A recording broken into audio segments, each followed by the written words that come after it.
Muy buen día. En esta oportunidad quiero referirme a la renta presuntiva. Vamos a hacer una simulación con un ejercicio de un contribuyente que tiene un patrimonio, digamos, alto. No supera los 1.000 millones, pero sí podríamos decir que es un patrimonio alto y con una renta baja, para demostrar la posible incidencia que se puede presentar en el evento en que la renta presuntiva se calcule de manera diferente o no se utilice el procedimiento de depuración que establece el artículo 189. ¿Por qué? Hay personas que aplican la tarifa directa del artículo 188 y hay personas que aplican la tarifa del 189. ¿Y qué incidencia puede tener? En una persona normal del común que no tenga inversiones, acciones ni otro tipo de patrimonio, podría tener consecuencias derivadas de no utilizar dentro de su procedimiento de depuración. Entremos a la renta presuntiva hablando de los bienes raíces de casa de habitación. El artículo 189, literal F, que fue modificado desde la ley 1607 del año 2012, dice que yo me puedo tomar hasta 8.000 VTs de mi casa de habitación para efectos de depurar el patrimonio líquido y calcular el 3,5% como renta presuntiva. En este momento tenemos un ejercicio de un contribuyente que, teniendo 800 millones de pesos de patrimonio en el año 2017, y para efectos de hacer la declaración de renta y aplicar este anexo de renta presuntiva,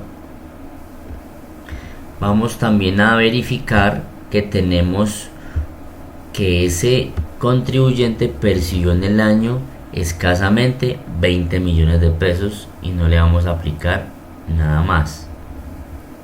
Vamos a aplicar unos dependientes económicos y aplicarle lo del 25% de los pagos laborales, o sea, lo mínimo. Vamos a suponer que va a quedar así.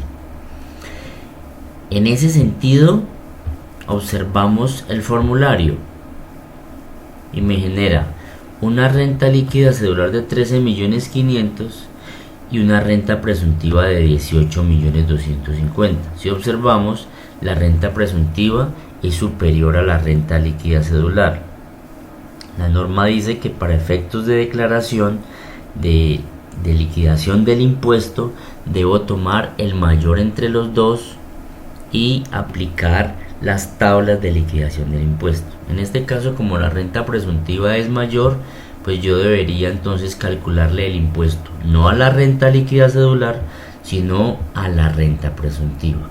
A pesar de ello, a pesar de ser un impuesto, una renta presuntiva mucho mayor, observamos que no me genera ningún tipo de impuesto. ¿Pero por qué no me genera ningún tipo de impuesto?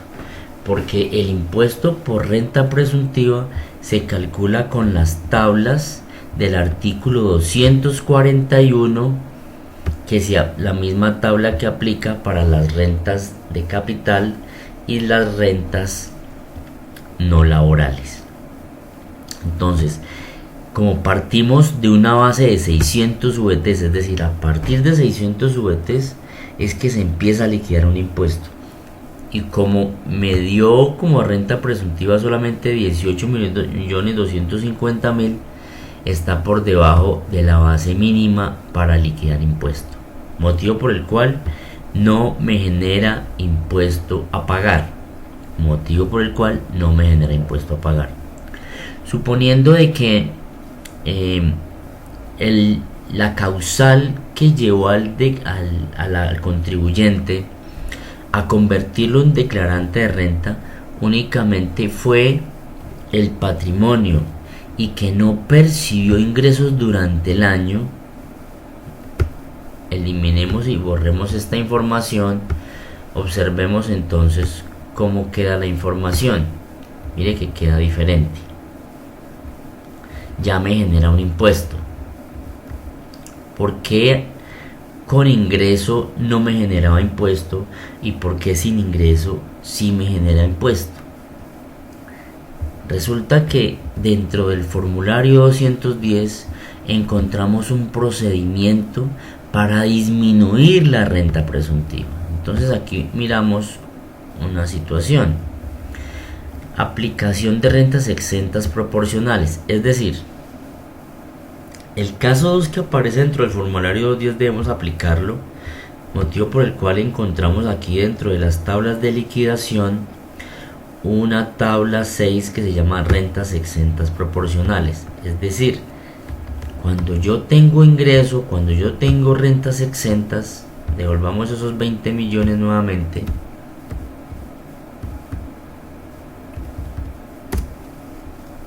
Así como están. Nos vamos a las rentas exentas y ya observamos que hay unos valores. ¿A qué corresponden esos valores? Al tratamiento que se le da a las rentas exentas para disminuir la renta presuntiva, tal como lo establece en ese instructivo que estamos hablando, y actúa de la siguiente manera. Una vez que yo calculo las rentas exentas, las divido entre las rentas exentas y deducciones imputables. Eso me genera un valor porcentual. Ese valor porcentual se lo aplico a las rentas exentas y deducciones imputables limitadas, y es el valor que yo me puedo tomar para disminuir la renta presuntiva tal como está acá.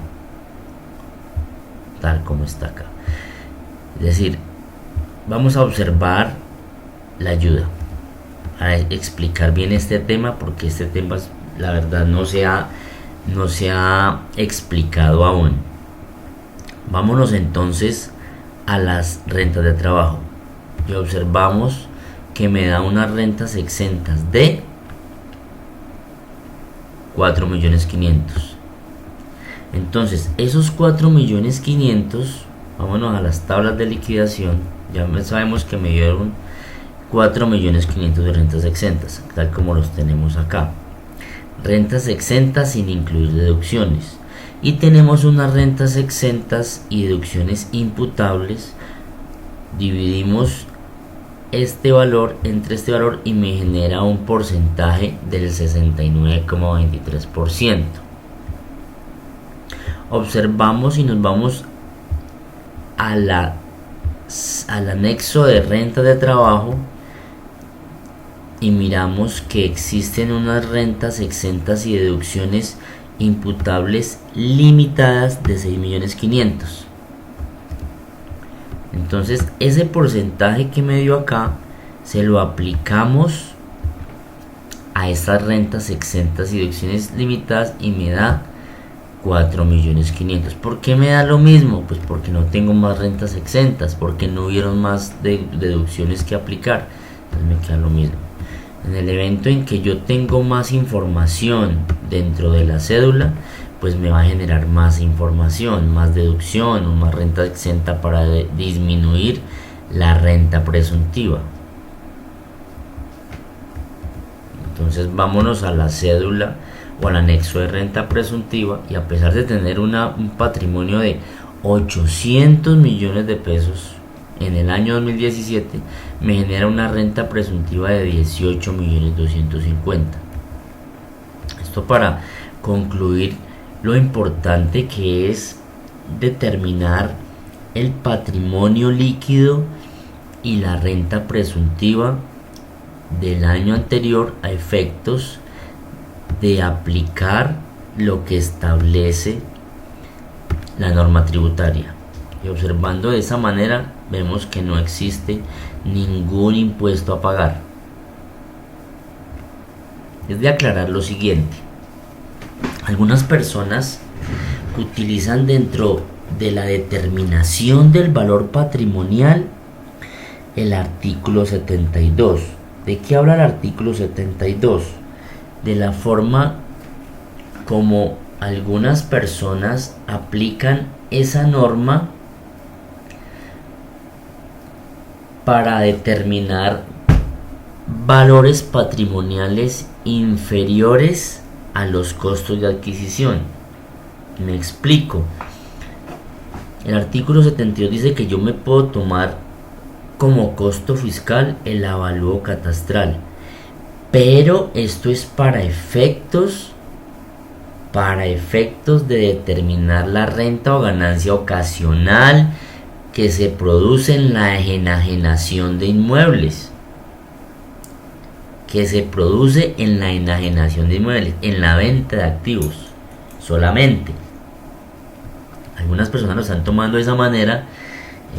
Yo a mi concepto personal aplico el artículo 277, que establece cómo las personas naturales no obligadas a llevar contabilidad deben, porque así dice el artículo, en el inciso segundo, deben declarar los inmuebles por el mayor valor entre el costo de adquisición, el costo fiscal, el autoavalúo, el avalúo. Entonces, algunas personas que no son contadores y que hacen sus propias declaraciones de renta, digamos que por miedo a tener que liquidar impuesto por la vía de renta presuntiva, prefieren valorar sus activos, que son inmuebles, que son bienes inmuebles, prefieren valorarlos por los avalúos catastrales y no por los costos de adquisición. Y como estamos viendo por esa vía y con esa renta presuntiva calculada, como ya lo acabamos de observar, no les está generando ningún tipo de impuesto. Esto para efectos de dar una claridad al tema y un acercamiento más a la forma como debemos utilizar esta plantilla de declaración de renta en relación a renta presuntiva y cuáles son los efectos o los impactos que se pueden derivar de una buena o mala liquidación. Bueno, muy buena noche.